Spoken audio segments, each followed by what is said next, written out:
بسم اللہ الرحمن الرحیم رب اشرح لی صدری ویسر لی امری واحلل عقدۃ من لسانی یفقہوا قولی۔ حسنین ٹی وی کے تمام ناظرین کو دل کی اتھاہ گہرائیوں سے خوش آمدید۔ السلام علیکم۔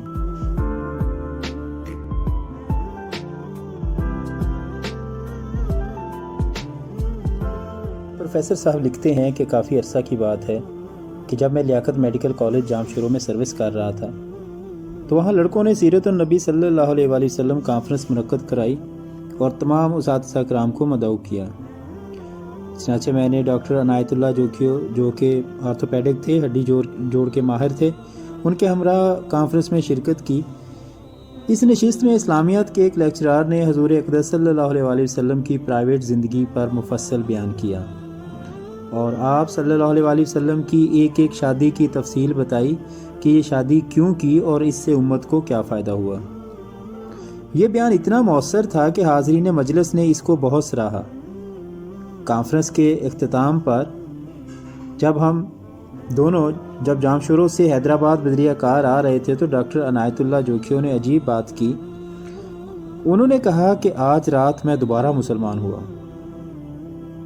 میں نے بڑی حیرانگی سے تفصیل پوچھی تو انہوں نے بتایا کہ 8 سال قبل جب وہ FRCS کے لیے انگلینڈ گئے تو کراچی سے انگلینڈ کا سفر کافی زیادہ تھا۔ ہوائی جہاز میں ایک ایئر ہوسٹس میرے ساتھ آ کر بیٹھ گئی۔ ایک دوسرے کے حالات سے آگاہی کے بعد اس عورت نے مجھ سے پوچھا کہ تمہارا مذہب کیا ہے؟ میں نے بتایا اسلام۔ ہمارے نبی صلی اللہ علیہ وآلہ وسلم کا نام پوچھا، میں نے حضرت محمد صلی اللہ علیہ وآلہ وسلم بتایا۔ پھر اس لڑکی نے سوال کیا کہ کیا تم کو معلوم ہے کہ تمہارے نبی صلی اللہ علیہ وآلہ وسلم نے 11 شادیاں کی تھیں؟ میں نے لاعلمی ظاہر کی تو اس لڑکی نے کہا یہ بات حق اور سچ ہے۔ اس کے بعد اس لڑکی نے حضور اقدس صلی اللہ علیہ وآلہ وسلم کے بارے میں معاذ اللہ نفسانی خواہشات کے غلبے کے علاوہ 2-3 دیگر الزامات بھی لگائے، جس کے سننے کے بعد میرے دل میں نعوذ باللہ حضور اقدس صلی اللہ علیہ وآلہ وسلم کے بارے میں نفرت پیدا ہو گئی، اور جب میں لندن کے ہوائی اڈے پر اترا تو یقین کریں میں مسلمان نہیں تھا۔ 8 سال انگلینڈ میں قیام کے دوران میں کسی مسلمان کو نہیں ملتا تھا، حتیٰ کہ عید کی نماز تک میں نے ترک کر دی۔ اتوار کو گرجوں میں جاتا اور وہاں کے مسلمان مجھے عیسائی سمجھتے تھے۔ جب میں 8 سال بعد اپنے وطن پاکستان واپس آیا تو آرتھوپیڈک کا ماہر بن کر لیاقت میڈیکل کالج میں کام شروع کیا۔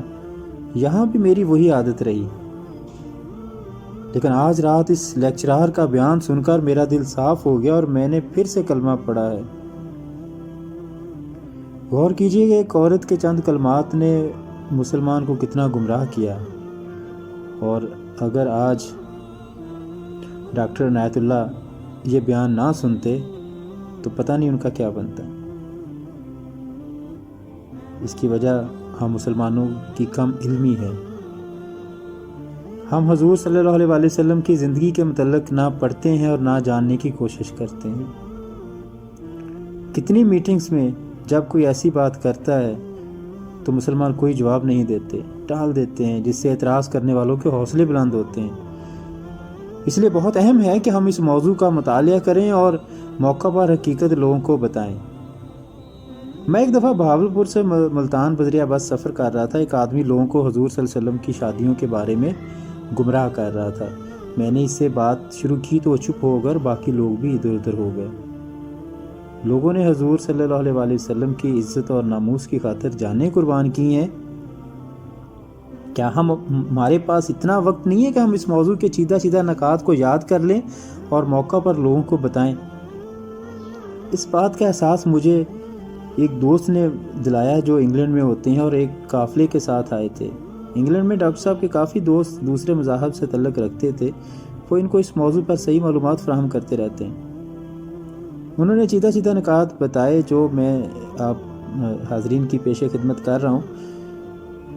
سنڈے کو ڈاکٹر صاحب اپنے دوستوں کے ذریعہ چرچ چلے جاتے ہیں اور وہاں اپنا تعارف اور نبی اکرم صلی اللہ علیہ وسلم کا تعارف کرواتے ہیں۔ کرسچین خاص کر فیمیل آپ صلی اللہ علیہ وسلم کی شادیوں پر اعتراض کرتی ہیں۔ ڈاکٹر صاحب نے جو جوابات دیے وہ مندرجہ ذیل ہیں۔ ڈاکٹر صاحب نے جو جوابات تحریر فرمائے ہیں ان کو اگر نمبر وائز کریں تو ایک سہولت ہو جائے گی، آسانی ہو جائے گی ہمیں یاد کرنے میں بھی، تاکہ ہمارے ناظرین ان کو یاد کر کے بوقت ضرورت ان کو عوام کی آگاہی کے لیے بیان فرما سکیں۔ فرماتے ہیں پہلے نمبر پہ فرماتے ہیں کہ ہمارے آقا صلی اللہ علیہ وسلم نے عالم شباب میں، یعنی جب آقا صلی اللہ علیہ وسلم کی عمر مبارک 25 سال کی تھی، تو اس وقت انہوں نے ایک سن رسیدہ بیوہ خاتون حضرت اماں خدیجہ رضی اللہ تعالیٰ عنہ سے شادی کی۔ حضرت اماں خدیجہ رضی اللہ تعالیٰ عنہ کی عمر مبارک 40 سال تھی، اور جب تک حضرت خدیجہ رضی اللہ تعالیٰ عنہ زندہ رہیں آپ صلی اللہ علیہ وآلہ وسلم نے دوسری شادی نہیں کی۔ 50 سال کی عمر تک آپ صلی اللہ علیہ وآلہ وسلم نے ایک بیوی پر قناعت کیا۔ اب کسی شخص میں نفسانی خواہشات کا غلبہ ہو تو عالم شباب کے 25 سال ایک بیوہ خاتون کے ساتھ گزارنے پر اکتفا نہیں کرتا۔ حضرت خدیجہ رضی اللہ تعالیٰ عنہ کی وفات کے بعد مختلف وجوہات کی بنا پر آپ صلی اللہ علیہ وآلہ وسلم نے نکاح کیے۔ پھر اسی مجمع سے ڈاکٹر صاحب نے سوال پوچھا کہ یہاں بہت سے نوجوان بیٹھے ہیں، آپ میں سے کون جوان ایسا ہے جو 40 سال کی بیوہ سے شادی کرے گا؟ سب خاموش رہے۔ ڈاکٹر صاحب نے ان کو بتایا کہ نبی کریم صلی اللہ علیہ وآلہ وسلم نے یہ کیا ہے، یعنی انہوں نے یہ کام کیا ہے، اور نے سب کو بتایا کہ جو 11 شادیاں آپ صلی اللہ علیہ وآلہ وسلم نے کی ہیں سوائے ایک کے، باقی سب بیوہ خاتون تھیں۔ یہ سن کر سب حیران ہوئے۔ پھر مجمع کو بتایا کہ جنگ احد میں 70 صحابہ رضوان اللہ علیہم اجمعین شہید ہوئے، نصف سے زیادہ گھرانے بے آسرا ہو گئے، بیوگان اور یتیموں کا کوئی سہارا نہ رہا۔ اس مسئلہ کو حل کرنے کے لیے آقا صلی اللہ علیہ وآلہ وسلم نے اپنے صحابہ رضوان اللہ علیہم اجمعین کو بیوگان سے شادی کرنے کو کہا۔ لوگوں کو ترغیب دینے کے لیے آپ صلی اللہ علیہ وآلہ وسلم نے خود حضرت سودا رضی اللہ تعالیٰ عنہ، حضرت ام سلمہ رضی اللہ تعالیٰ عنہ اور حضرت زینب بنت خزیمہ رضی اللہ تعالیٰ عنہ سے مختلف اوقات میں نکاح کیے۔ آپ کو دیکھا دیکھی صحابہ کرام رضی اللہ تعالیٰ عنہ نے بیوگان سے شادیاں کیں، جن کی وجہ سے بے آسرا خواتین کے گھر آباد ہو تھا۔ جو شخص ان کا داماد بن جاتا ہے اس کے خلاف جنگ کرنا اپنی عزت کے خلاف سمجھتے ہیں۔ ابو سفیان رضی اللہ تعالیٰ عنہ اسلام لانے سے پہلے تو حضور صلی اللہ علیہ وسلم کے شدید ترین مخالف تھے، مگر جب ان کی بیٹی ام حبیبہ رضی اللہ تعالیٰ عنہ سے حضور صلی اللہ علیہ وسلم کا نکاح ہوا تو یہ دشمنی کم ہو گئی۔ ہوا یہ کہ ام حبیبہ رضی اللہ تعالیٰ عنہ شروع میں مسلمان ہو کر اپنے مسلمان شوہر کے ساتھ حبشہ ہجرت کر گئیں، وہاں ان کا خاوند نصرانی ہو گیا، یعنی انہوں نے اپنا مذہب تبدیل کر دیا۔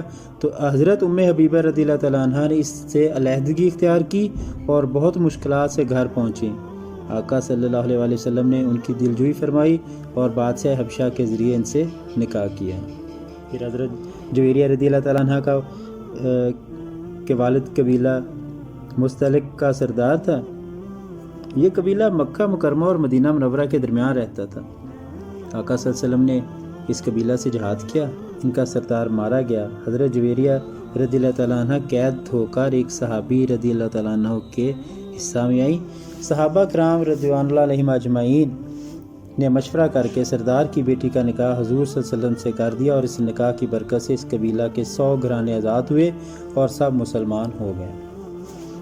اس کے بعد خیبر کی لڑائی میں یہودی سردار کی بیٹی حضرت صفیہ رضی اللہ تعالیٰ عنہ قید ہو کر ایک صحابی رضی اللہ تعالیٰ عنہ کے حصہ میں آئی۔ صحابہ کرام رضوان اللہ علیہم اجمعین نے مشورے سے ان کا نکاح حضور صلی اللہ علیہ وسلم سے کرا دیا۔ اسی طرح حضرت میمونہ رضی اللہ تعالیٰ عنہ سے نکاح کی وجہ سے نجد کے علاقہ میں اسلام پھیلا۔ ان شادیوں کا مقصد یہ بھی تھا کہ لوگ حضور صلی اللہ علیہ وسلم کے قریب آ سکیں، اخلاق نبی صلی اللہ علیہ وسلم کا مشاہدہ کر سکیں، تاکہ انہیں راہ ہدایت نصیب ہو۔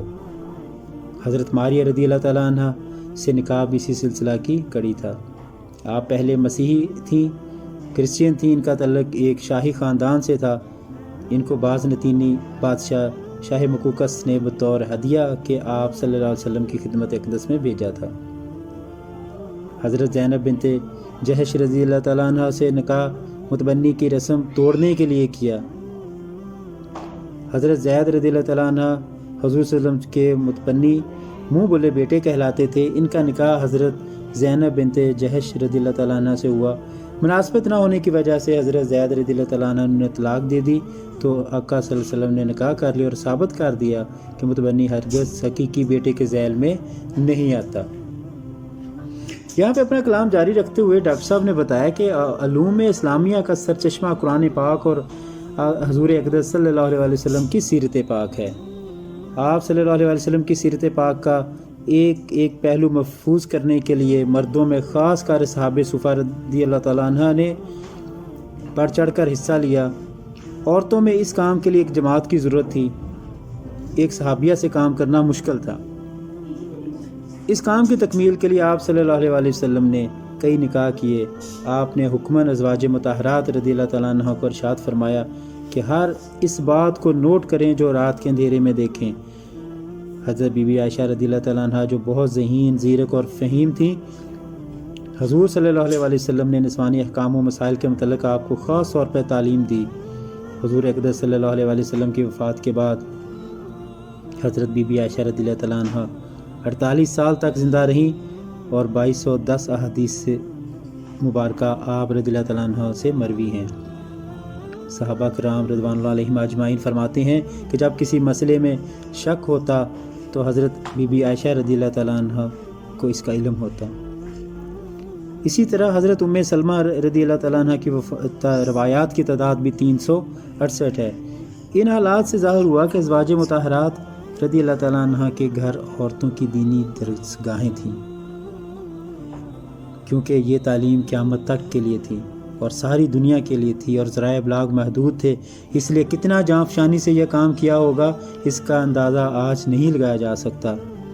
آخر میں ڈاکٹر صاحب نے بتایا کہ یہ مذکورہ بیان میں چرچ میں جا کے لوگوں کو سناتا ہوں اور وہ سنتے ہیں، باقی ہدایت دینا تو اللہ تعالیٰ کے ہاتھ میں ہے۔ اگر پڑھے لکھے مسلمان ان نکات کو یاد کر لیں اور کوئی بدبخت حضور صلی اللہ علیہ وسلم کی ذات پر حملہ کریں تو ہم سب اس کا دفاع کریں۔ کم سے کم اس میسیج کو اپنے گروپس واٹس ایپ میں، فیس بک کانٹیکٹ میں، یوٹیوب پہ شیئر کریں اور اپنے جتنے بھی قریبی ریلیشن میں لوگ ہیں ان کو بتائیں، ان کو پتہ چلے ہمارے آقا صلی اللہ علیہ وسلم کی اس حکمت سے کہ کس طرح اسلام پھیلا اور ان کے کیا کیا ثمرات میسر ہوئے۔ اللہ پاک ہم سب کو توفیق دے اور عمل کرنے والا بنائے۔